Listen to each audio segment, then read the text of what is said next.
Empezamos la reunión hoy rezando, como siempre, Jesús, luz verdadera que ilumina todo hombre, luz que llega a este mundo. Nosotros sabemos que ha venido de Dios, de la Padre, para ser nuestro Maestro, y que enseña los caminos de la verdad. Las palabras que vivimos de ti son espíritu y son vida, pero que hemos visto en el libro rompiendo el sello, tú solo, tú que diste tu vida por nosotros y nos compraste a Dios con tu sangre. Danos a conocer los misterios del reino de Dios y las inagotables riquezas del corazón. Descubrirnos los tesoros de la sabiduría y de la ciencia de Dios en justo mundo. Haz que tu palabra penetre en nuestras almas, guíe con luz nuestros pasos, ilumine nuestra senda hasta que conozca el día y se exhibe las tinieblas. Tú que vives y reinas por los siglos de los siglos. Amén.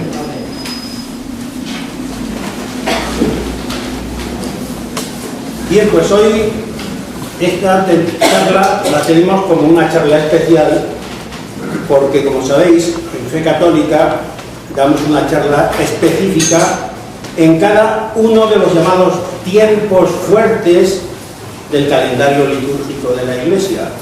Estamos en Cuaresma, la próxima semana ya es la Semana Mayor, la Semana Santa, y es cuando solemos darlo aquí en Fe Católica, la charla esta. Y para empezar, voy a recordar unas palabras del Papa este año en su mensaje de Cuaresma. Hace alusión al kairos, esta palabreja griega que él la traduce como tiempo propicio para sembrar el bien. Bien, pues para ayudarnos a esto que nos encomienda el Papa, recordemos aquí ahora, esta tarde, la historia de la pasión de nuestro Señor.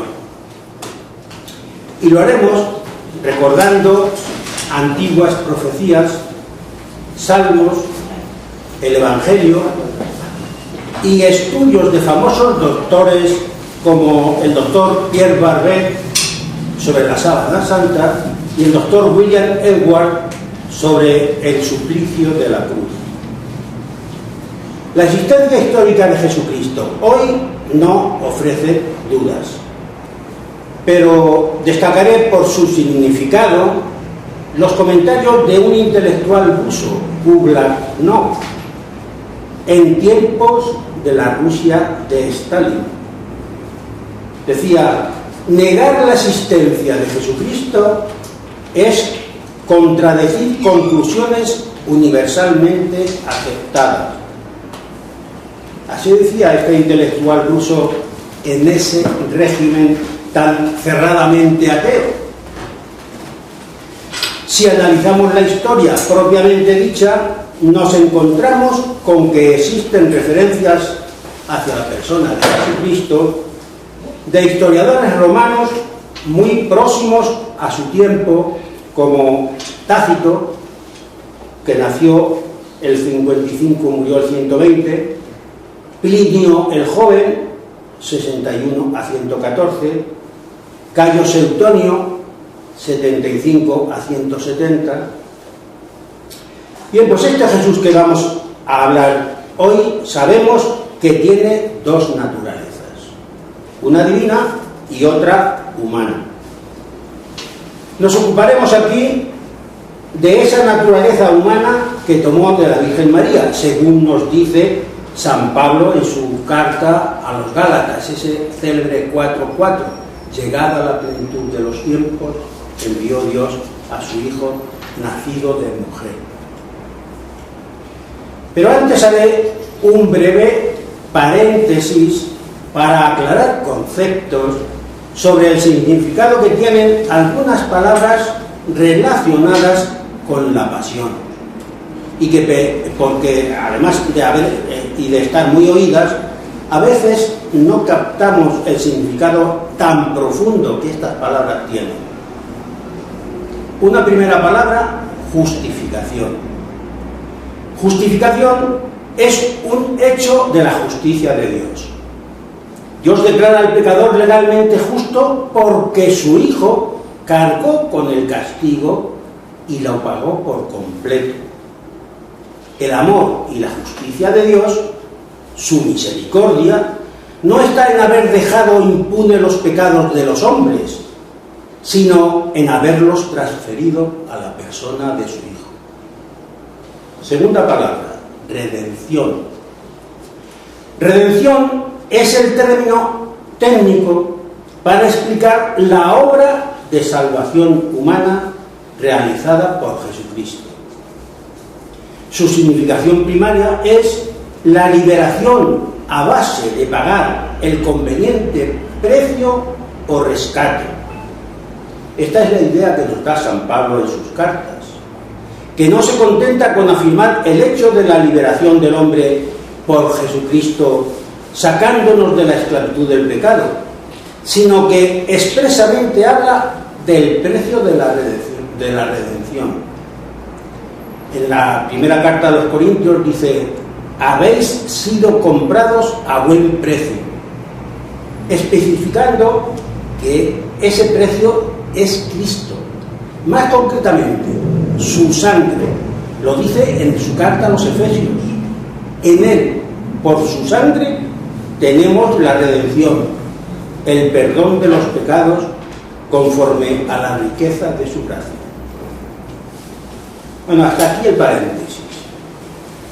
Y ahora quiero que nos hagamos todos esta pregunta: ¿por qué fue necesaria la pasión de nuestro Señor? Dios creó al hombre en estado de felicidad total. No quería para el hombre ni el dolor, ni la enfermedad, ni la muerte. Pero el hombre, engañado por el mal, la serpiente del paraíso, pretende ser como Dios. Pecado de soberbia, rechazo de amor. Se separa de Dios, que es la felicidad infinita y eterna, y sufre las consecuencias. Ante esta situación, Dios sigue siendo Dios y promete redención para su creación más preciada, el hombre. E inmediatamente entra en juego su plan de salvación, mostrando con ello su grandeza, su misericordia. ¿Cómo se realizará este plan? Una posible solución: el hombre que ha roto con Dios, que lo repare. Imposible. El hombre, ser finito, no puede reparar una culpa infinita, que lo es por ofender a un ser infinito, ofender a Dios. Otra posible solución: que lo repare Dios, que todo lo puede, pero entonces rompería la libertad del hombre, y Dios respeta por encima de todo su libertad, aunque ésta le lleve al pecado. Una tercera solución: que Dios se haga hombre, y como hombre quiera, y como Dios pueda. Entonces la segunda persona de la Santísima Trinidad se hace hombre y lleva a cabo los planes de Dios. Recordemos la cita que he dicho antes de San Pablo a los Gálatas 4:4: llegada la plenitud de los tiempos, envió Dios a su Hijo nacido de mujer, nacido bajo la ley. Y siendo esto así, hay que ver cuánto le costó a Jesús convencer a sus discípulos de que el reino que predicaba no era como los reinos de la tierra, sino una crucifixión entre ladrones después de una pasión atroz. Así se lo fue manifestando en distintos momentos de su vida pública. Voy a poner unos ejemplos. En la profecía del siervo de Yahvé, en el libro de Isaías, se puede entender cuando dice: conducido como oveja al matadero para ser inmolado por los pecados de todos. En el bautismo del Jordán dice: ahí tenéis al Cordero de Dios que quita el pecado del mundo. Con esta imagen del Cordero les era fácil recordar aquel otro Cordero degollado y sacrificado en la primera Pascua, en la salida de Egipto. En el Evangelio de San Juan, cuando Jesús se comparó con la serpiente de bronce mandada a levantar por Moisés, alzada en el desierto, para que mirándola quedaran limpios de sus llagas los judíos. Le recuerda primero a Nicodemo: lo mismo que Moisés elevó la serpiente en el desierto, así tiene que ser elevado el Hijo del Hombre, para que todo el que cree en él tenga vida eterna. Y después, en los ramos en Jerusalén, que dice: y cuando yo sea elevado sobre la tierra, atraeré a todos hacia mí. Quería decirles Jesús que sería elevado en el Gólgota, atrayendo sobre sí a todo el género humano. El sacrificio de Jesús era necesario porque para expiar las ofensas contra Dios, que es bondad infinita y eterna, la humanidad necesitaba un sacrificio sin mancha e ilimitado. Así nos lo dice la carta a los Hebreos. Como también nos dice: y llevado a la consumación, se convirtió para todos los que le obedecen en autor de salvación eterna. Y ese era Jesús, el único que podía quitar el pecado por el sacrificio de sí mismo, porque era hombre, pero también y sobre todo porque era Dios. ¿Qué sabemos de este Jesús? Tenía 30 años cuando comenzó a predicar y unos 33 cuando murió en la cruz. Bueno, esta es la versión clásica. Estudios modernos lo alteran en 3 o 4 años, pero eso no modifica en nada el significado de su entrega, de su sacrificio. Sabemos que era un hombre joven, sano y fuerte. Tenía 1,83 m de estatura, si consideramos la imagen de la sábana santa. San Marcos nos deja reflejado en su Evangelio algunas jornadas con una actividad impresionante. Le vemos predicando, atendiendo a las masas, curando sin parar. Nos dice el texto de San Marcos que ni para comer tenía tiempo. Capaz de pasar jornadas de largas caminatas sin parar de atender a todos y darse luego a la oración para volver de madrugada y a veces pasar la noche entera en oración. O sea, Jesús estaba en la plenitud de la vida. También conocemos su fisonomía moral, la delicadeza de su corazón. Se apenaba por la dureza de corazón de los que le censuraban que curase en sábado. Hay un detalle que impresiona en la curación de un leproso. Le dice: si quieres puedes limpiarme. Y San Marcos nos dice que enternecido le tocó, lo acarició, que es justo lo que hacía Santa Teresa de Calcuta con sus enfermos por imitarlo. Un corazón con tantos quilates que llora en la muerte de Lázaro al ver el dolor de sus amigos por esta muerte, y llora aun sabiendo que le va a resucitar. Este Jesús sabía que tenía que comprarnos con su sangre y aceptaba tomar sobre él todos los pecados de todos los tiempos. ¿Cuántas veces debió oír de joven en la sinagoga la cita de Isaías que dice: aunque vuestros pecados fueran como la grana, cual la nieve blanquearán? aunque fueran rojos como el carmesí, cual la lana quedarán. La pasión fue algo permanente en toda su vida. Un famoso doctor, William Edwards, del Departamento de Patología americano, y coincidiendo con el doctor Freud Hosmer, dicen: la temida, futura e inmediata realidad tuvo que producir en Jesús una tremenda angustia con repercusiones biológicas. Pues hasta aquí hemos explicado la pregunta del por qué fue necesaria la pasión. Vamos a recordar ahora ese precio que hubo de pagar Jesús por la liquidación de nuestras culpas. Vamos a pasar directamente a la pasión de nuestro Señor Jesucristo. Celebrada la Pascua en el cenáculo, se advierte tensión, tristeza, miedo.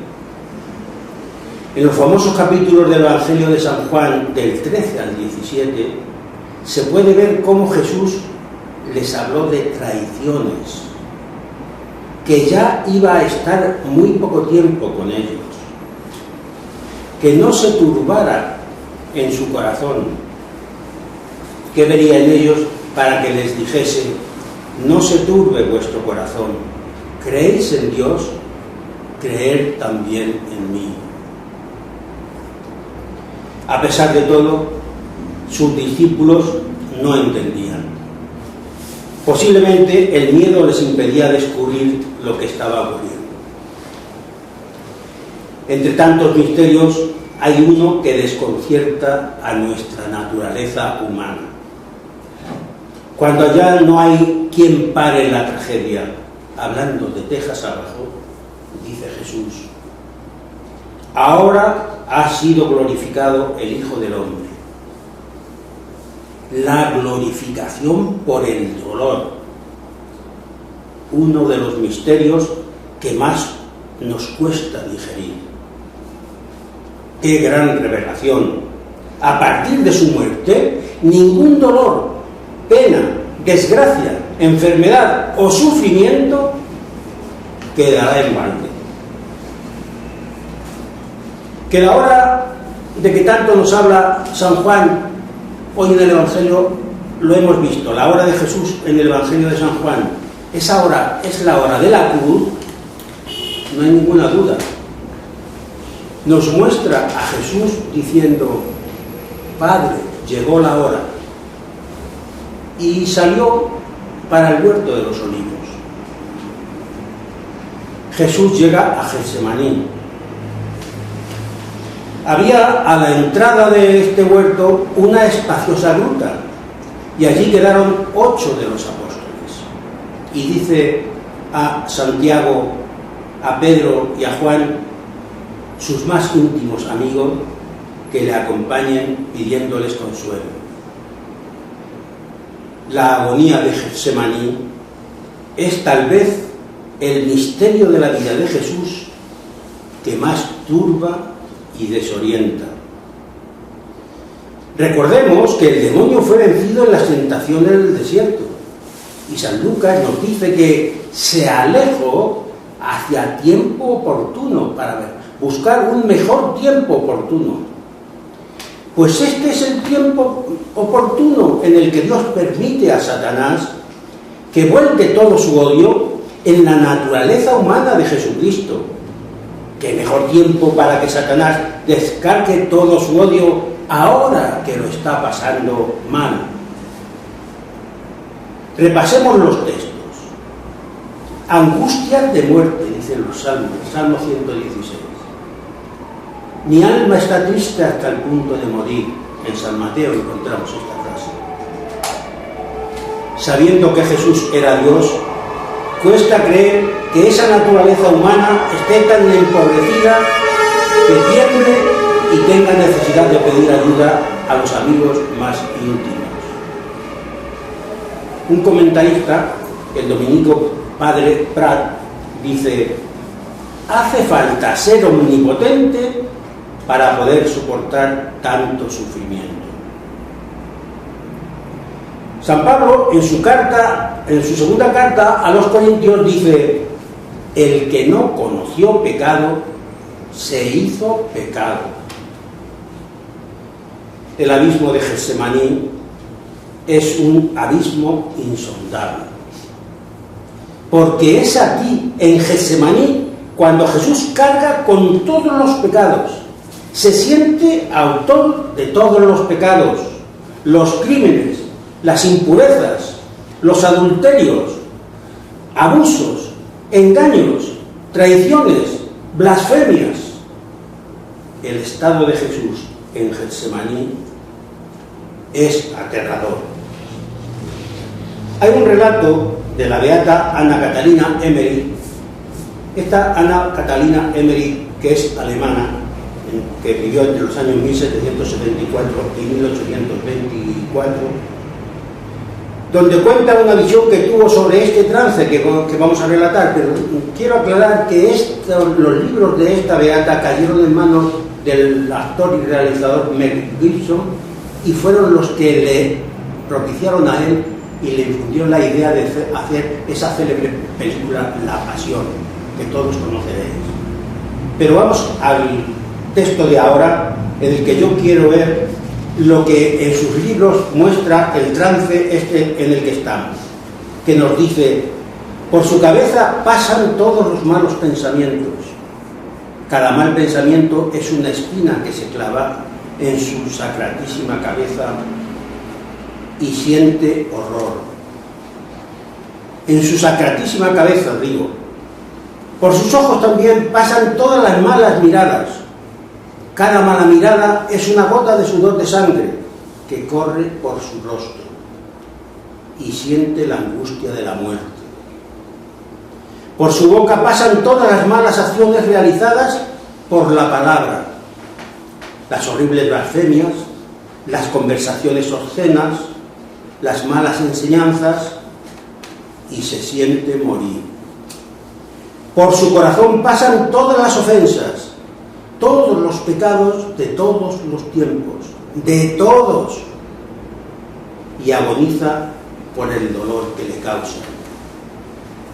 Ante tanta inmundicia, los salmos ya anticipan: las olas de la muerte me envolvían. El Salmo 18. No es extraño que en este estado su naturaleza humana no pudo más, y saltaron miles de vasos sanguíneos. Sumido en angustia, en profunda angustia, sudó sangre, nos lo dice San Lucas. El doctor Pierre Barber, célebre cirujano del Hospital de París, dice: la hematidrosis o sudor de sangre es un fenómeno fisiológicamente rarísimo, pero bien descrito en medicina. Se produce, según define el doctor Lebec, en condiciones muy especiales. Ha de haber una gran debilidad física, una conmoción moral grande, con intensa emoción y enorme miedo. Dice San Lucas que un ángel del cielo le confortaba. Hay un texto en la carta de los Hebreos difícil de entender, que es porque posiblemente tenga aquí su explicación en Getsemaní. Habiendo ofrecido en los días de su vida mortal ruegos y súplicas con poderoso clamor y lágrimas al que podía salvarle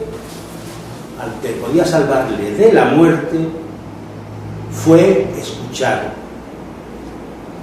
Sabiendo que tenía que ser levantado en alto y viendo que en esa situación que tenía no podía llegar a la cruz, que era su final, pidió fuerzas para no morir y fue escuchado. Impresiona el conocer la situación y sufrimiento de Jesús, que en estas condiciones paupérrimas buscara consuelo y no lo encontró. Volvió a sus discípulos y estaban dormidos. Jesús, con suma delicadeza, dijo: Simón, ¿duermes? ¿no has podido velar una hora? Al ser apresado, nos dice San Mateo, de sus discípulos, abandonándole, todos huyeron. ¿Cómo debió dolerle el abandono de los suyos? Recordamos el Salmo 88. Has alejado de mí compañeros y amigos. Son mi compañía las tinieblas. Hacia la medianoche es conducido al palacio de Anás y Caifás. El zorro de Anás, con suma hipocresía, que le ayudaba a aparentar interés imparcial, le preguntó sobre su doctrina y sus discípulos. Jesús le remitió a quienes le habían oído día tras día. Y dice el texto bíblico que uno de sus alguaciles le dio un bastonazo que debió dañarle seriamente el pómulo. Anás maniobraba en todo, pero quien figuraba como sumo sacerdote era su yerno Caifás, y le dejó a él el reo. En casa de Caifás, saltándose todas las leyes judías, ni podían juzgar de noche, ni estaba todo el Sanedrín reunido. Se lleva a cabo el juicio. Era preciso el testimonio de todo el Sanedrín, pero a pesar de todo, sigue adelante. El testimonio era conveniente que estuvieran más de uno, y aunque lo habían preparado con 2 testigos falsos, lo hicieron tan mal que no sirvió tal testimonio.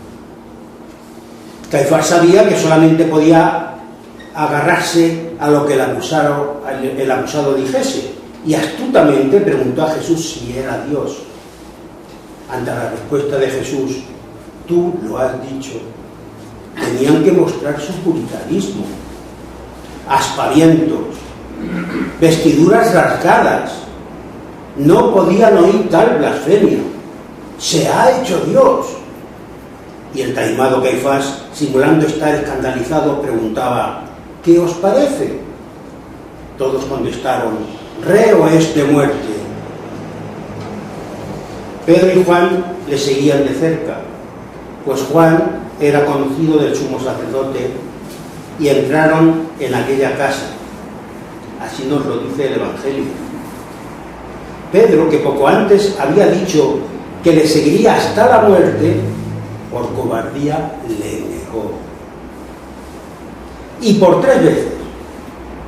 Dicen los evangelios que empezó a echar imprecaciones y juramentos negando conocerle.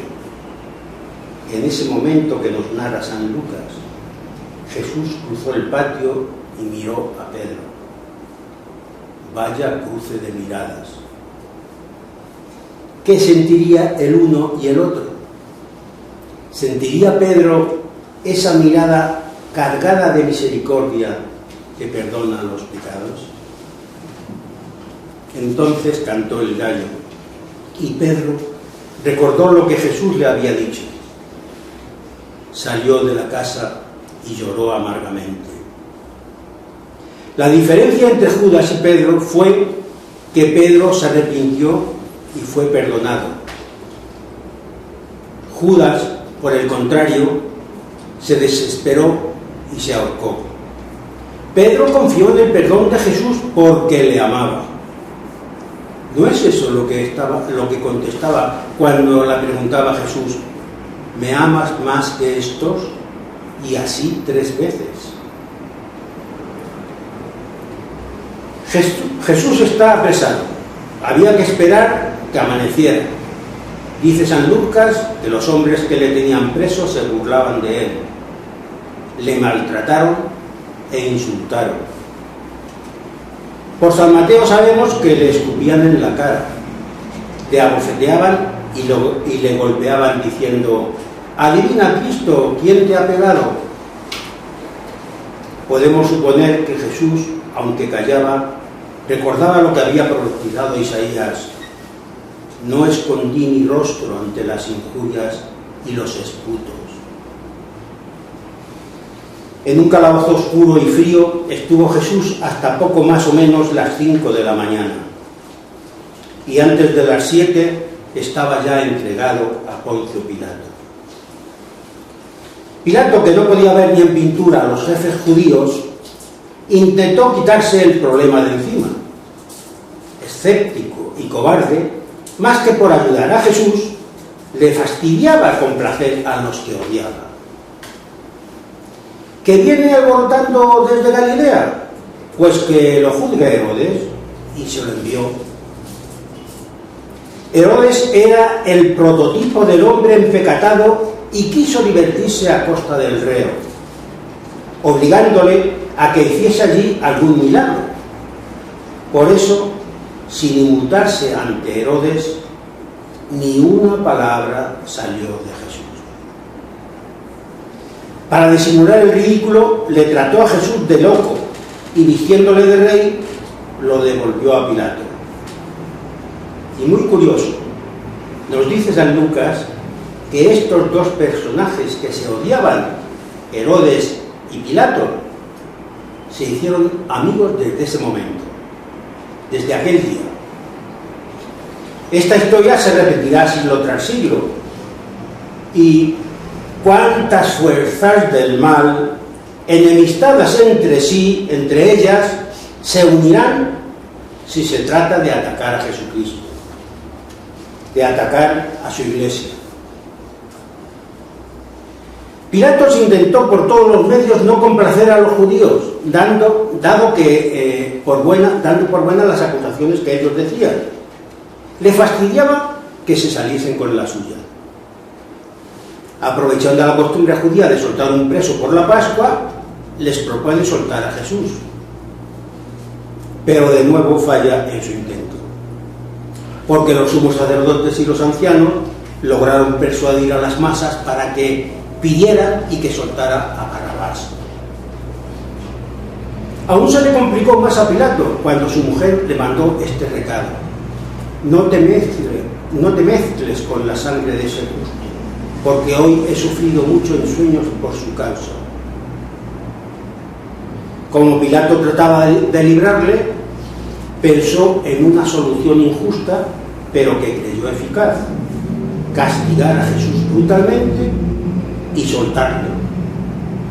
Por eso Pilato les dijo: no encuentro en él ningún delito, así que le castigaré y le soltaré.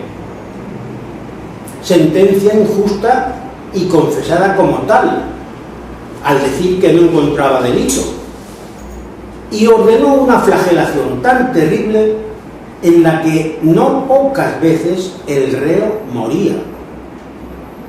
Con eso creyó arreglado. El doctor Barber, que ha estudiado la Sábana Santa, dice: 2 verdugos, y no de exacta estatura, ni dando los golpes igual, terminaban por cubrir todo el cuerpo del reo. Usaban unos llamados fragums, con bolitas de plomo y huesecillos en las puntas que dejaban profundas hileras que se amoratan. Equinosis, dicen los doctores.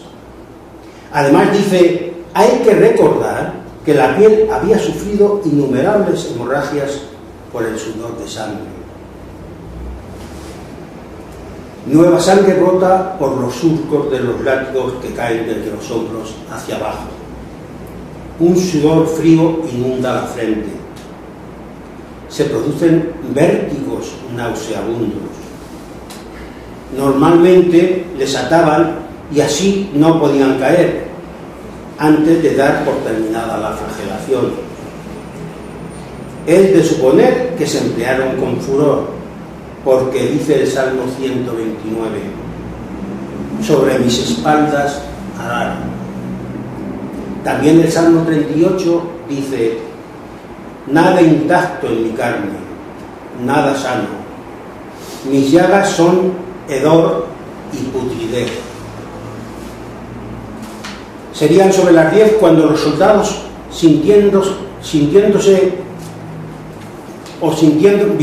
le vistieron a él como un trabajo de púrpura para reírse más de él todavía, tratándole de rey.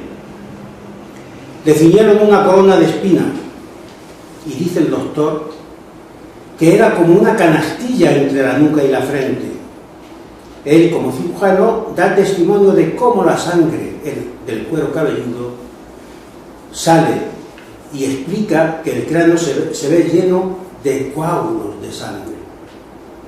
Y así, como una piltrafa humana, totalmente desfigurado, es presentado ante los jefes y la multitud.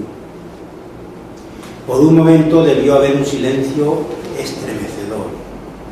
Era el Ecce Homo, que tanto ha servido de inspiración para los artistas y tanta piedad a los fieles.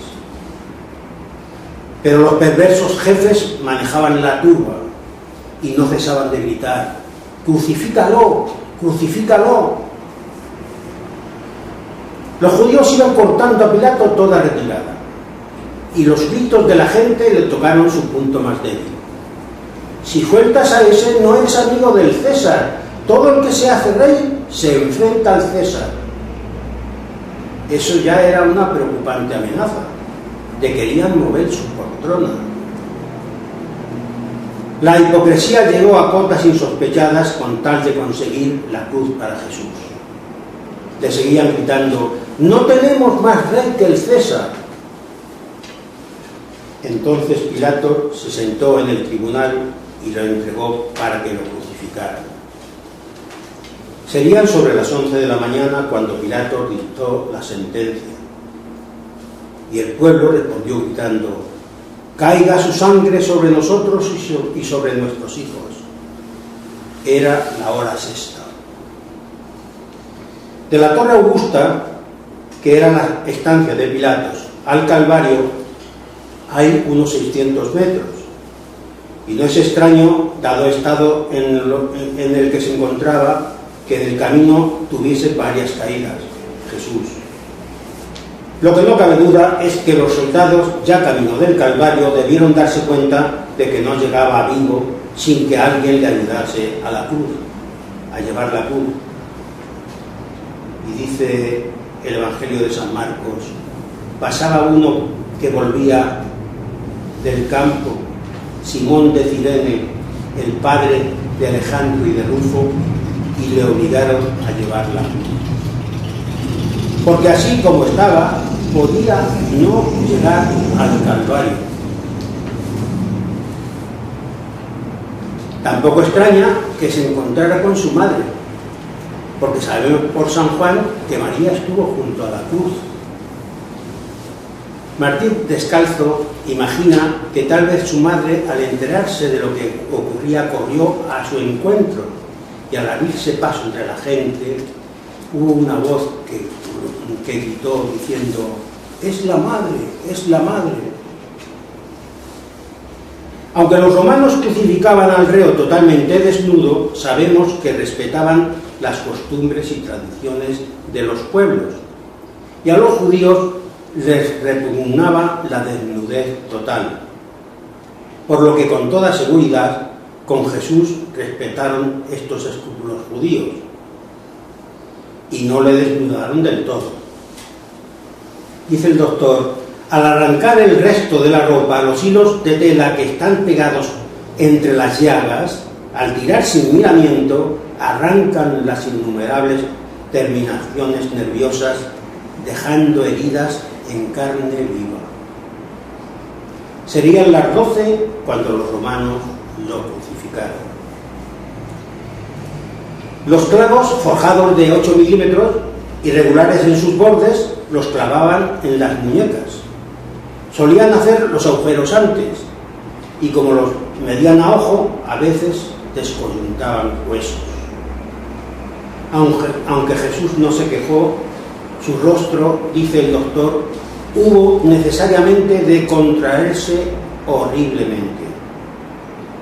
El doctor dice que este dolor es el más horrible que puede sufrir un hombre, al ser levantado toda la herida del tronco tirante queda como la cuerda de un violín, vibrando a cada sacudida y a cada movimiento. Y así, 1, 2, 3 horas. ha perdido gran cantidad de sangre, con una fiebre alta, unos 39 grados, deshidratado, la boca y la garganta secas, una terrible sed por la pérdida de sangre. Así profetizó el Salmo 22. Mi paladar está seco como una teja y mi lengua pegada a mi garganta. Morían generalmente asfixiados. El doctor que tanto ha estudiado la crucifixión dice: los músculos quedan tensos, sus deltoides y bíceps tirantes y los dedos como ganchos. Endurecieron los músculos, los intercostales, los respiratorios. La respiración se hace cada vez más imposible y más corta. El epigastrio se hunde. El aire que entra silbando apenas puede salir. Un color violáceo, purpúreo, azul, se asfixia. Y fijaos porque es impresionante. Para poder respirar se ha de apoyar sobre los clavos de los pies. Con este apoyarse conseguía expulsar el aire. Y así duraba en este estado de asfixia mucho tiempo.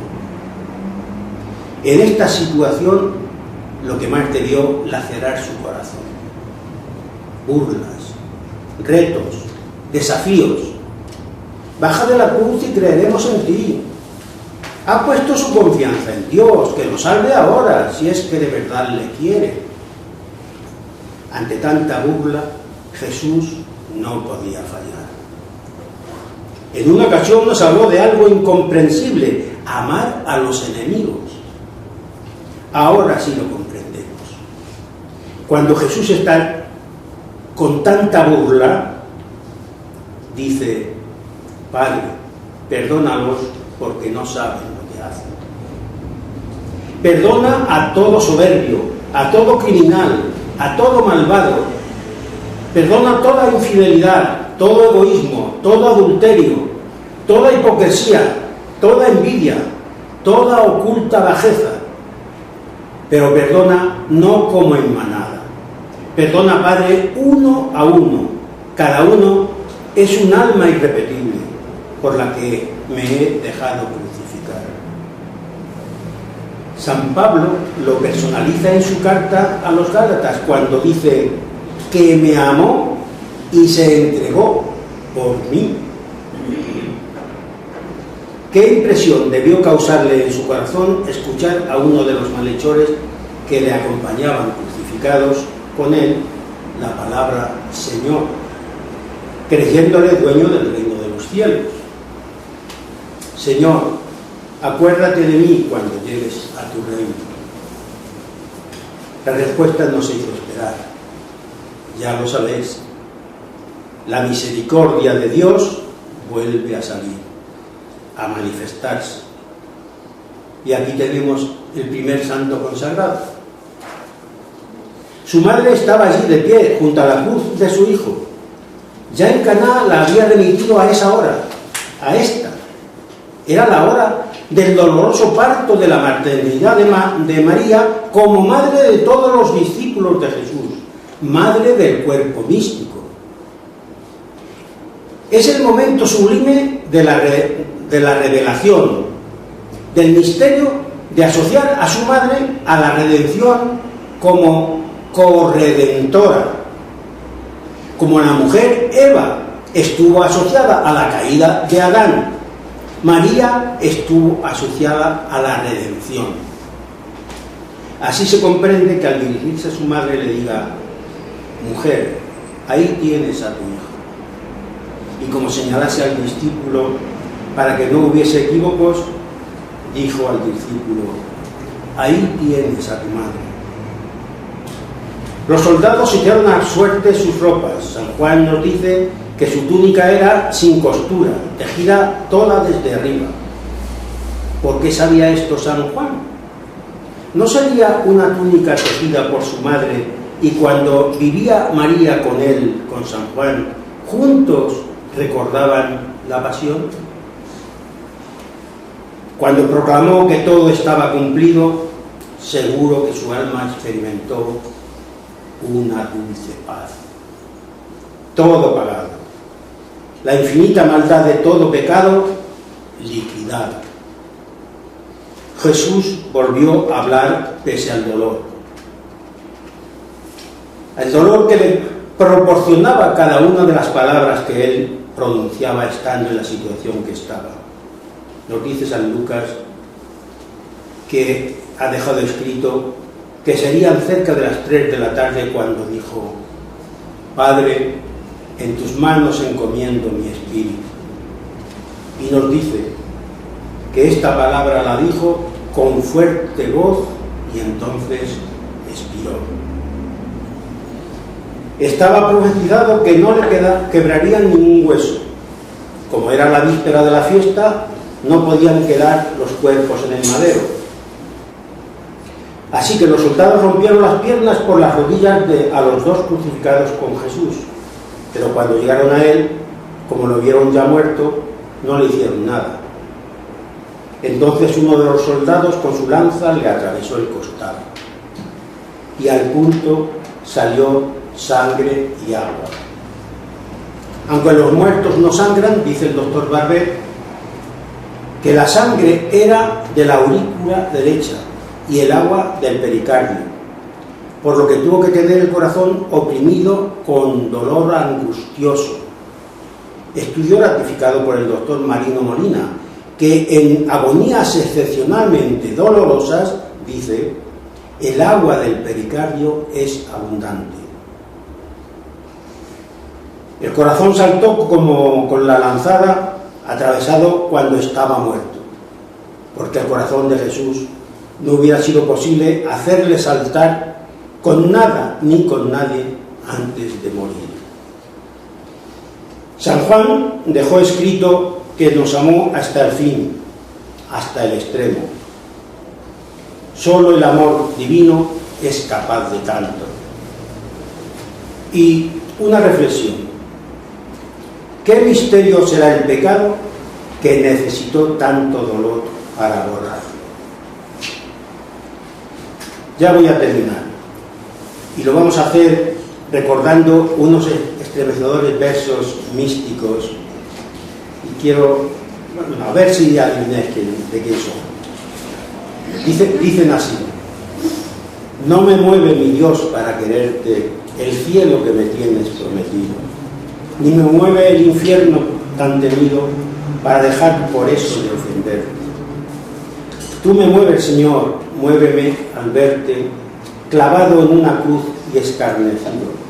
Muéveme al ver tu cuerpo tan herido, muéveme tus afrentas y tu muerte. Muéveme al fin tu amor y en tal manera que aunque no hubiera cielo yo te amara y aunque no hubiera infierno te temiera. No me tienes que dar porque te quiera, porque aunque lo que espero no esperara, lo mismo que te quiero te quisiera. Después de oír estos versos, sentimos la necesidad de decir lo que San Pablo escribió a los colosenses: sufro con agrado en mi carne lo que le falta a la pasión de Cristo. Algo así como: quiero hacer lo mismo por ti. Tú has cogido la cruz por mí. Tú que diste tu vida por mí, yo quiero llevar mi cruz de cada día por ti.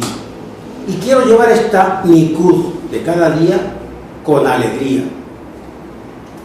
Por eso, cuando en estos días renovemos el misterio de la muerte del Señor, tengamos presentes, como San Pablo, que lo hizo por mí, que lo hizo por ti.